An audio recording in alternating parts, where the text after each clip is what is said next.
Notre série de la semaine sur les agents de l'Office français de la biodiversité.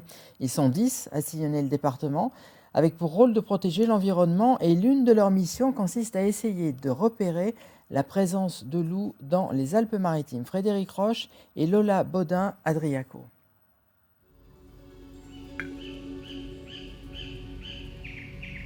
Aujourd'hui, nous allons faire ce qu'on appelle un suivi loup, c'est-à-dire que nous partons à la recherche d'indices. On fait ça environ une fois par semaine. On dissémine des pièges photos partout dans le département afin de s'assurer de la présence du loup dans différents territoires. Après quelques centaines de mètres en sous-bois, un premier indice, il est guère ragoûtant mais peut s'avérer pertinent. Donc là on a pas mal de poils de sanglier. Un peu d'os ou pas? Bon, ça surprend les gens quand je promène et que je dis oh, une crotte de loup.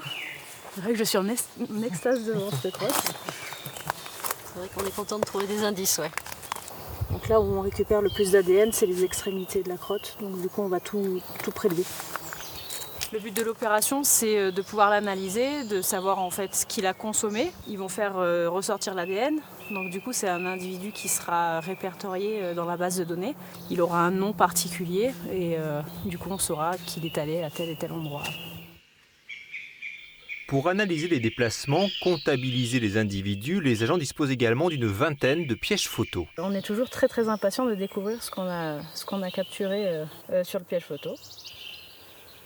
Sanglier, l'ami-renard, et voilà, deux loups, deux gabarits un peu plus petits que l'autre, donc ça nous laisse penser peut-être une femelle et un mâle. Un loup mâle transportant un gigot de chevreuil dans la gueule. Il n'y a pas de surprise particulière, ça fait longtemps maintenant qu'il est revenu dans les Alpes-Maritimes, donc du coup on s'attend à le rencontrer au piège photo. Il y en a combien dans le département selon vous ? Alors, on n'a pas d'estimation de chiffres précis, il y a une vingtaine de meutes. Une meute comprend entre 2 et 10 individus. Réapparu en France au début des années 90, le loup gris est une espèce protégée.